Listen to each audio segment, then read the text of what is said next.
At 60, the world sees Shania Twain as the picture of strength, a legend who defined an era of country pop music with her fire, confidence, and timeless beauty.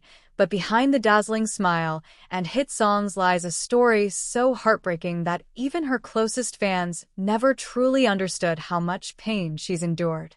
Born in the cold wilderness of Ontario, Shania grew up in poverty so deep that her family often went hungry, and as a child, she would secretly sing in bars at night to earn a few dollars to keep food on the table. Those early struggles shaped her, but nothing could prepare her for the unimaginable loss that would later define her life. When she was only 22, tragedy struck in an instant.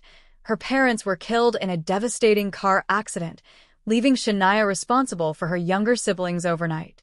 One day she was chasing a dream, and the next she was a mother figure trying to hold a broken family together. She put her music on hold, sacrificing her own ambitions to keep her family safe, and it was in that silence that her strength was truly forged. Years later, when she finally made it to Nashville and rose to global stardom with hits like Man, I Feel Like a Woman, and You're Still the One, fans saw a woman who had conquered the world, but they didn't see the private loneliness that fame couldn't fix.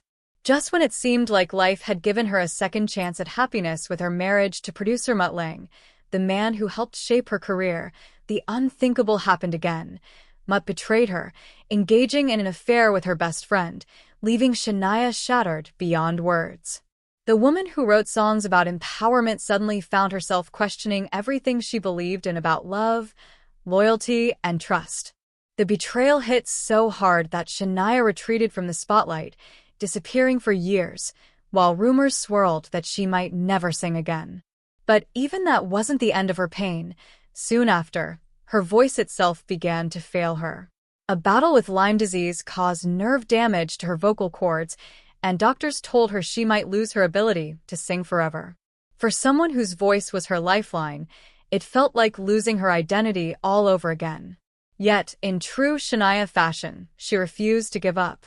Through experimental therapy, surgeries, and years of determination, she fought her way back, learning to sing again from scratch, her voice deeper, huskier, filled with the weight of every heartbreak she had survived. She later admitted that standing on stage again was the hardest thing she had ever done. I felt exposed, scared, but alive. As she entered her 60s, fans began to see a new version of Shania, one no longer chasing perfection, but embracing vulnerability.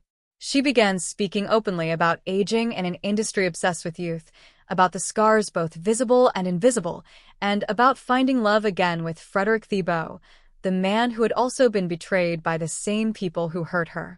Their love story, born from shared heartbreak, became a symbol of healing and hope. But even as she smiled through interviews and red carpets, those who knew her say Shania carries the quiet sadness of someone who has lost too much too soon. Her life has been a cycle of soaring triumphs and crushing losses, of rebuilding from ashes more times than most people ever could. And yet, every time she sings, there's a raw honesty that reminds the world why her music still matters, because it's born not from fame, but from survival. Today, at 60, Shania Twain stands as living proof that even the brightest stars can fall, shatter, and still rise again, stronger, wiser, and more human than ever before.